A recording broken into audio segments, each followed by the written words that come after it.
حضرت انس بن نضر رضی اللہ تعالیٰ عنہ ایک صحابی تھے جو بدر کی لڑائی میں شریک نہیں ہو سکے تھے۔ ان کو یہ صدمہ تھا اور اپنے نفس کو ملامت کرتے تھے کہ اسلام کی پہلی عظیم و شان لڑائی اور میں اس میں شریک نہ ہو سکا۔ ان کی تمنا تھی کہ کوئی دوسری لڑائی ہو تو حوصلے پورے کروں۔ اتفاق سے احد کی لڑائی پیش آ گئی جس میں یہ بڑی بہادری اور دلیری سے شریک ہوئے۔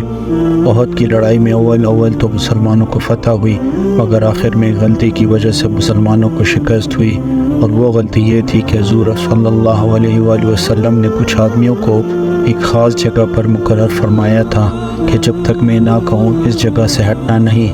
وہاں سے دشمن کے حملے کا اندیشہ تھا۔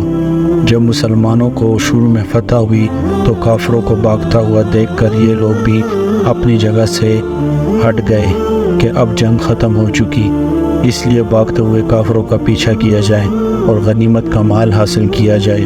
اس جماعت کے سردار نے منع بھی فرمایا کہ حضور کی ممانعت تھی تم یہاں سے نہ ہٹو، مگر ان لوگوں نے یہ سمجھ کر کہ حضور صلی اللہ علیہ وآلہ وسلم کا ارشاد صرف لڑائی کے وقت کے واسطے تھا، وہاں سے ہٹ کر میدان پہنچ گئے۔ بھاگتے ہوئے کافروں نے اس جگہ کو خالی دیکھ کر ایک طرف سے آ کر حملہ کر دیا۔ مسلمان بے فکر تھے، اس اچانک بے خبری کے حملے سے مغلوب ہو گئے اور دونوں طرف سے کافروں کے بیچ میں آ گئے، جس کی وجہ سے ادھر ادھر پریشان بھاگ رہے تھے۔ حضرت انس نے دیکھا کہ سامنے سے ایک دوسرے صحابی حضرت سعد بن معاذ آ رہے تھے۔ ان سے کہا کہ اے سعد، کہاں جا رہے ہو؟ خدا کی قسم، جنت کی خوشبو احد کے پہاڑوں سے آ رہی ہے۔ یہ کہہ کر تو تلوار ہاتھ میں تھی ہی کافروں کے ہجوم میں گھس گئے اور اتنے میں ہی شہید ہو گئے، واپس نہیں ہوئے۔ شہادت کے بعد ان کے بدن کو دیکھا گیا تو چھلنی ہو گیا تھا۔ 80 سے زیادہ زخم اور تلوار کے نشان بدن پر تھے۔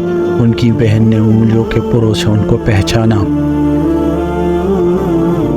یعنی کہ جو لوگ اخلاص اور سچی طلب کے ساتھ اللہ کے کام میں لگ جاتے ہیں ان کو دنیا ہی میں جنت کا مزہ آنے لگتا ہے۔